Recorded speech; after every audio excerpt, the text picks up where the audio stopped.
The Emperor's Egg.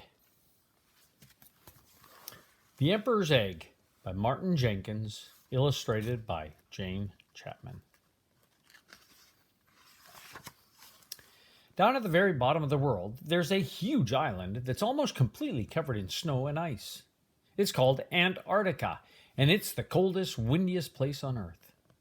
The weather's bad enough there in summer, but in winter, it's really terrible. It's hard to imagine anything actually living there. But wait, what's that shape over there? It can't be. Yes. It's a penguin. It's not just any old penguin either. It's a male emperor penguin, the biggest penguin in the world, and it's doing a very important job. He's taking care of his egg. Male emperor penguins are about 4 feet tall. The females are a little smaller. He didn't lay it himself, of course. His mate did that a few weeks ago. But very soon afterwards, she turned around and waddled off to the sea. That's where female emperor penguins spend most of the winter, swimming about, getting as fat as they can, eating as much as they can, and generally having a very nice time, as far as you can tell. Emperor penguins eat mainly fish, squid, and tiny shrimp-like animals called krill. Which leaves the father penguin stuck on the ice with his egg. Now, the most important thing about egg sitting is to stop your egg from getting cold. That means it has to be kept off the ice and out of the wind. And what better way to do that than to rest it on your feet and tuck it right up under your tummy, which is just what the father penguin does. And that's how he'll stay for 2 whole months until his egg is ready to hatch. Can you imagine it? Standing around in the freezing cold with an egg on your feet for 2 whole months? What's more, there's nothing for the father penguin to eat on land. And because he's egg sitting, he can't go off to the sea to feed. So that means 2 whole months with an egg on your feet and no dinner, or breakfast, or lunch, or snacks. I don't know about you, but I'd be very, very miserable.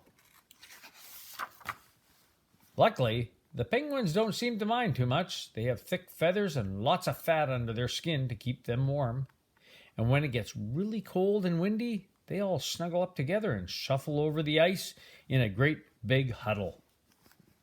Most of the time, the huddle trundles along very, very slowly, but sometimes, when the penguins get to a particularly slippery slope, they slide down it on their tummies, pushing themselves along with their flappers, always remembering to take care of their egg and try hard not to bump into each other. And that's how the father penguin spends the winter. Until one day he hears a chirp, chirp, chirp. His egg is starting to hatch, and it takes a day or so, but finally the egg cracks right open, and out pops a penguin. Now the father penguin has 2 jobs to do. He has to keep the chick warm, and he has to feed it. But on what?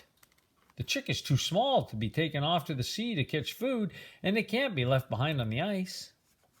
Well, deep down in the father penguin's throat, there's a pouch where he makes something a little like milk, and that's what he feeds his hungry chick.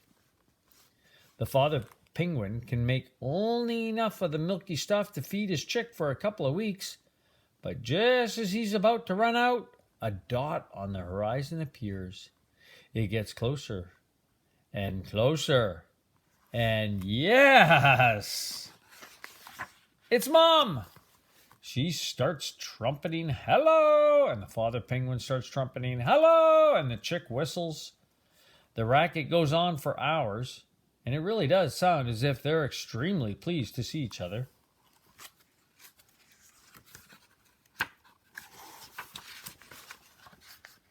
As soon as things calm down, the mother penguin is sick. Right into her chick's mouth. Yuck, you may think. Yum, thinks the chick, and gobbles it all down. It's the mother's turn to take care of the chick now while the father sets off to the sea for a well-earned meal of his own. About time, too.